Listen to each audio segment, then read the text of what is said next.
Alright, whilst we're still busy with the special event, King of the Ring, we've got a new limited time series that opened up. Of course, it's for Mercedes-AMG C63 touring car. One of the two new cars featured in the new Euro Track Masters series in the motorsports section. So this is the first one that we get to race and win through this limited time series this week. And next Friday, in November 2nd, it's going to be the Beamer, the other car in the same series, Euro Track Masters. So let's jump in and find out what this is all about. The reward includes car itself, of course, and 80 gold.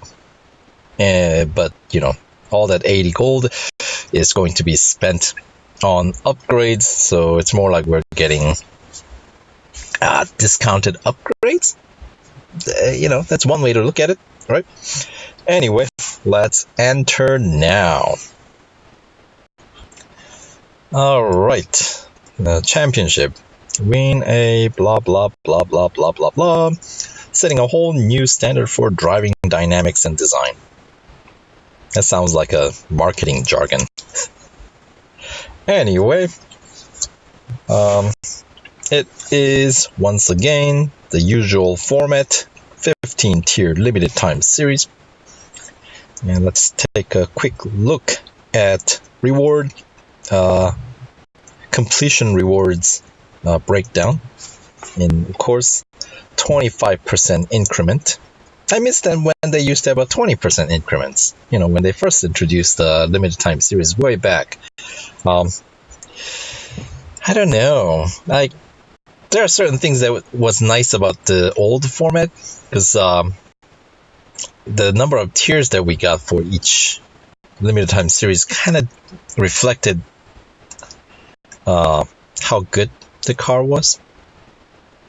Not always, but eventually they just made everything into 22 tier limited time series, which was just like every single one turned into a bit of a grinder, because we've had some slow cars that we had to run 22 tiers of very, very slow, long tiers to get through to win.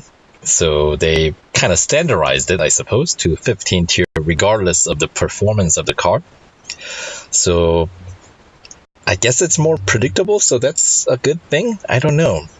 I'm thinking there were some of these limited time series that had just only 6 tiers, and there were some with I think was it 2016 911 RSR when they had the limited time series for that one. I want to say they did 18 tiers or 15 tiers maybe.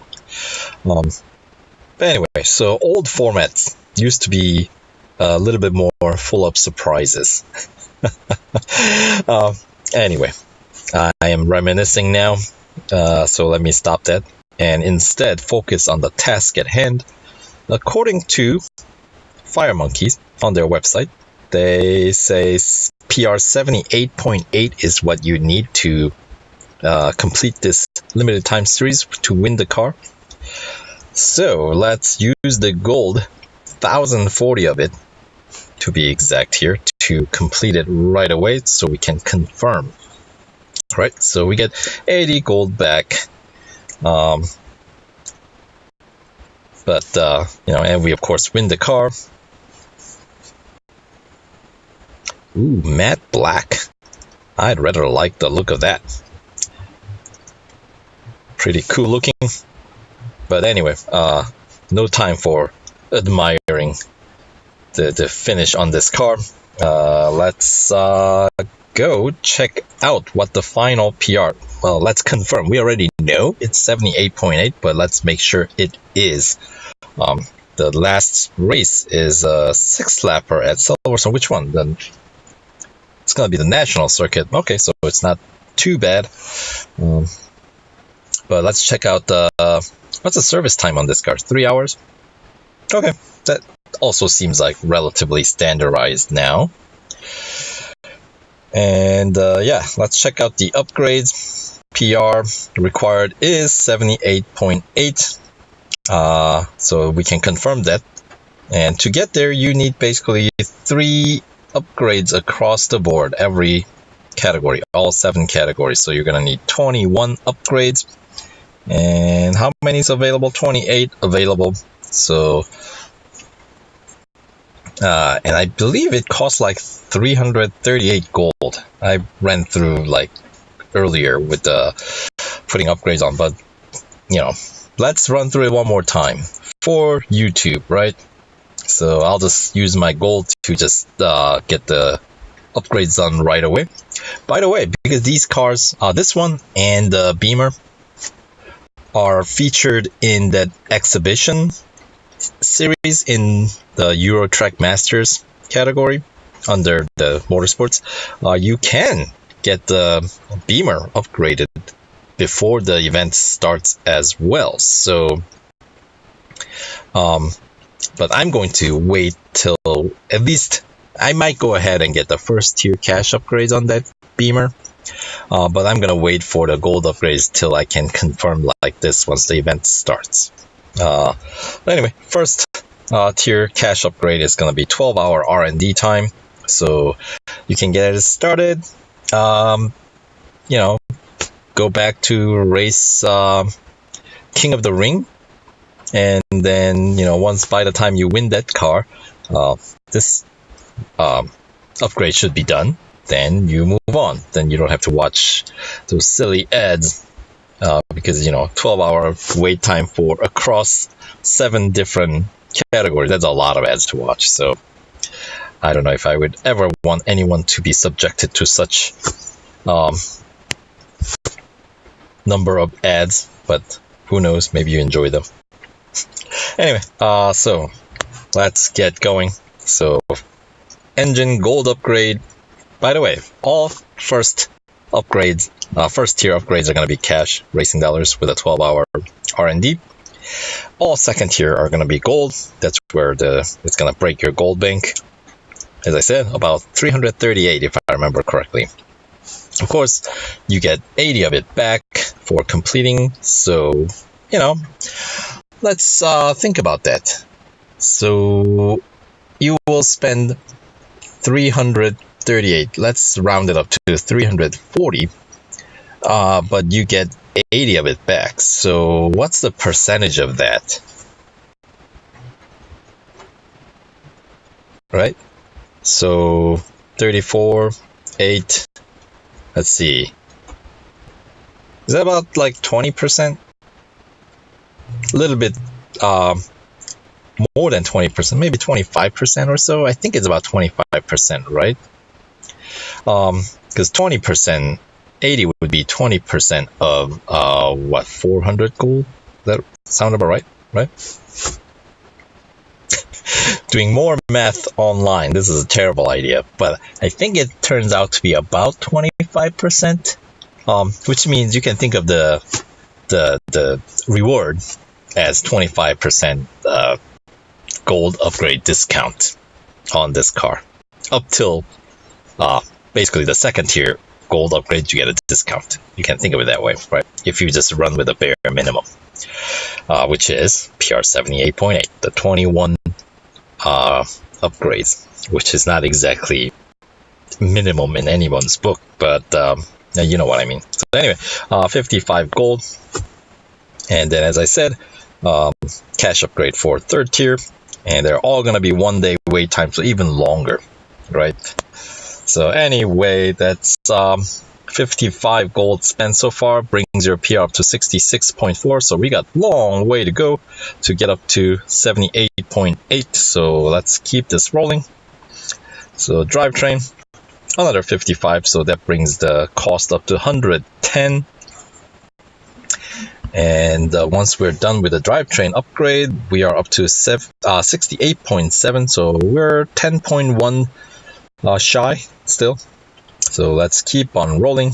Body, right? So we're at 110, another 44 gold, so 154 gold.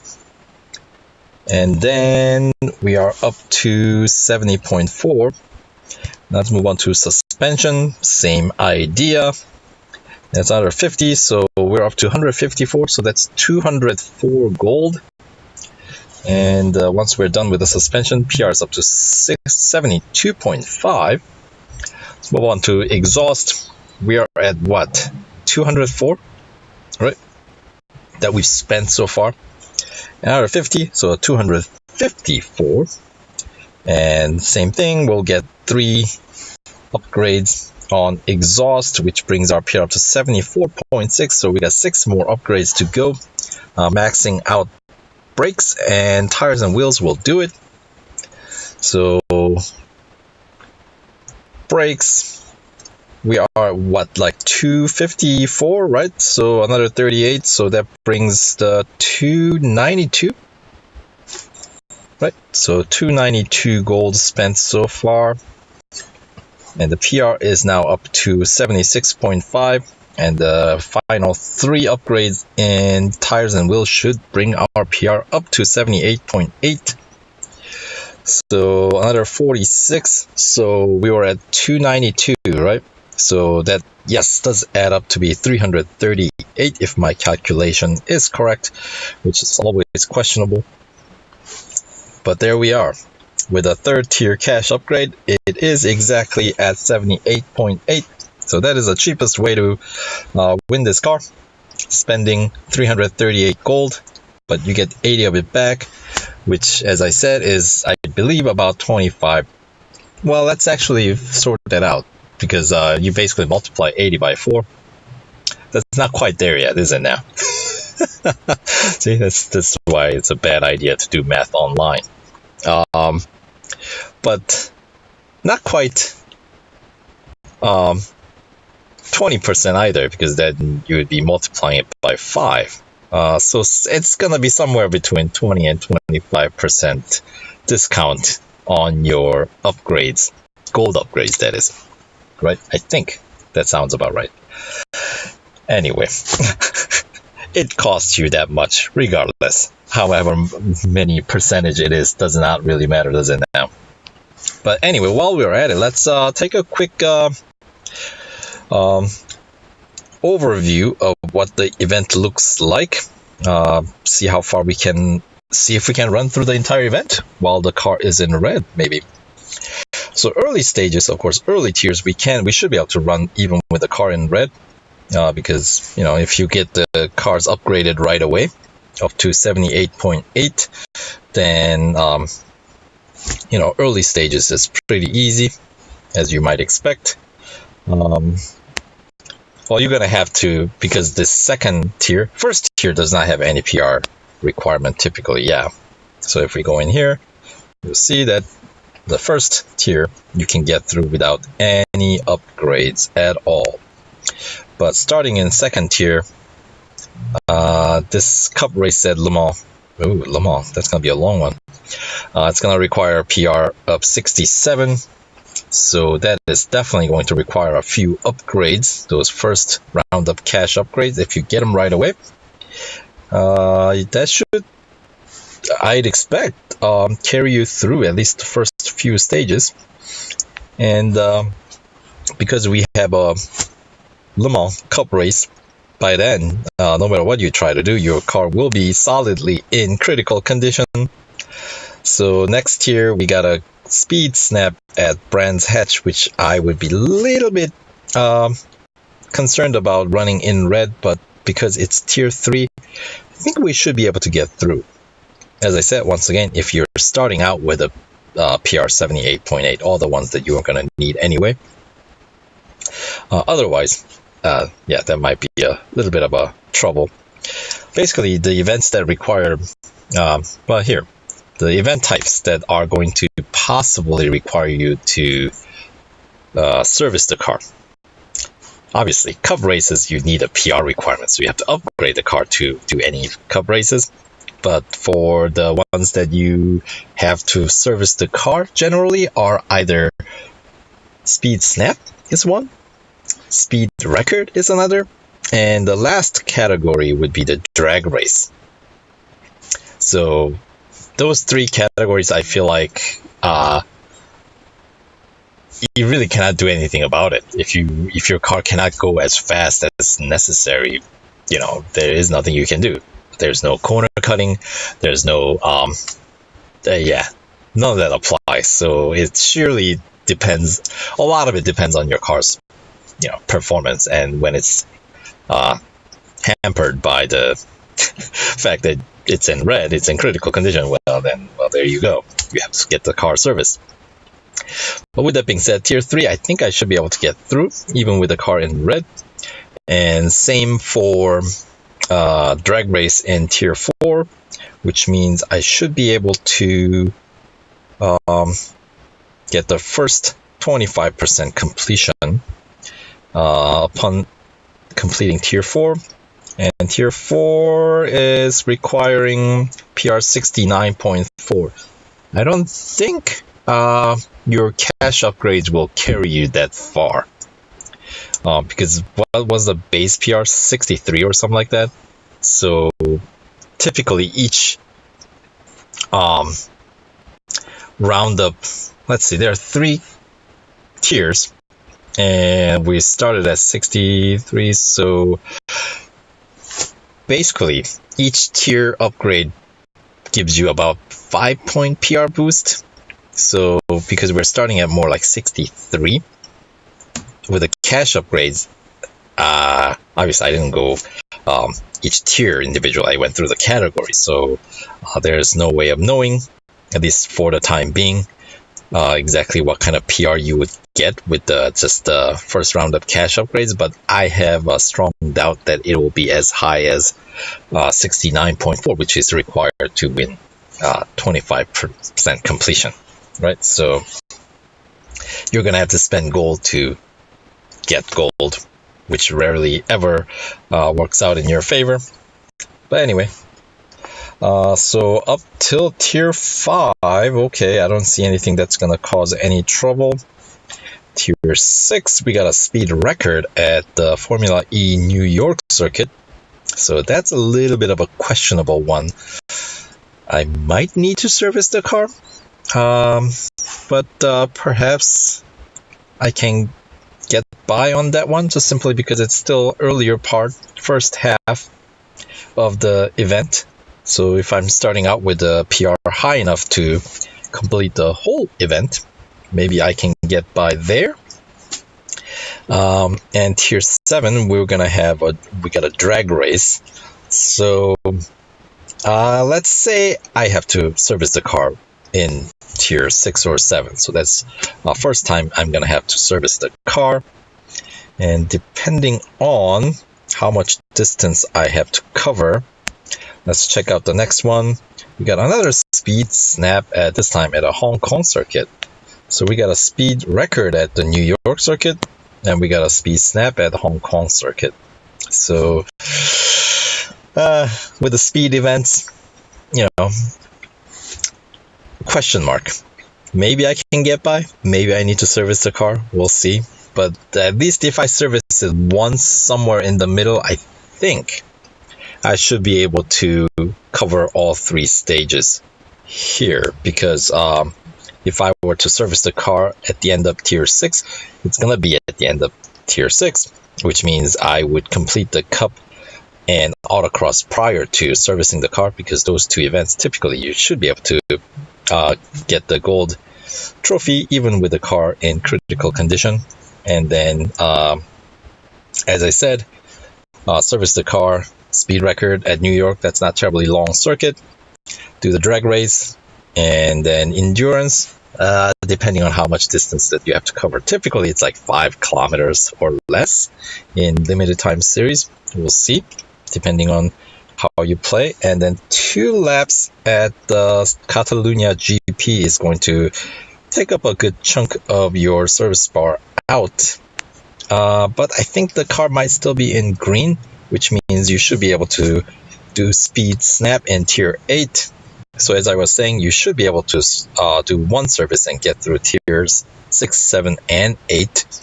And of course, by the time you get to 8, you're going to have to get the car's going to get back into the critical condition, because you got a Hunter at Le Mans. And then, but once you got through that, we'll be able to get through tier 9. I don't see anything here that's going to cause any trouble. Tier 10, once again, we got a drag race, so that might cause us a bit of a trouble, which means we may have to service the car. So that might be the second time we have to service the car, but at least if we get that done, we should be able to get through tier 11. Speed snap and mount panorama is the one that you can never do with the car in red if you're running with just the PR requirement that is, to complete the series. Obviously, if you have like fully upgraded your car, sometimes with more upgrades, the target that you have to hit comes down too. So more upgrades you have, the easier these events get. So if you get the car serviced for tier 10, I think speed record and speed snap in tier 11 should be a breeze. But if you somehow make it up to this far without needing to service, this is where you might have to service the car at least once. But let's say if I service the car at like tier 6 or 7, somewhere around there, then this would be the second time I would have to service the car at tier 10 for the drag race, and then that should carry me through the tier 12, tier 13, and then tier 14 we got a speed snap and the drag race, which means we may have to service the car one more time here. But by that time, we only have one more tier left to go. Speed record at Daytona speed record is oftentimes either time consuming if you want to train the bots, or without training bots, it's oftentimes not possible in critical condition, so you may have to service the car if you didn't in the prior stages. But considering if you get it done in tier 14 for either drag race or possibly speed snap, then at least you'll be set to complete the rest of the series here. So possibly, I would say maybe 3 times you may have to service the car, possibly less, depending on how good you are and how slow or fast the bots decide to be in your grid. So anyway, so that does it for this video. So the limited time series is ready, it's running. So you have, I believe, another 7 days to another week, or no, I think it's like 9 days, right? These long run for these events run long format. That's what I meant to say. So anyway, thanks for watching. Hopefully you found this information, the video informative for your gameplay. And if you like the content, subscribe for more videos like this. I do, have some like guide, race guide, or special event tips, running with the minimal upgrades that I can get through. I know there are some others out there that are doing it with even less. Good on them. So for average racers, I would say. Anyway, so we'll see you in the next video. I gotta go back to the special event to complete and win that car too, so stay tuned for that. But in the meantime, take care, and we'll see you later. Bye.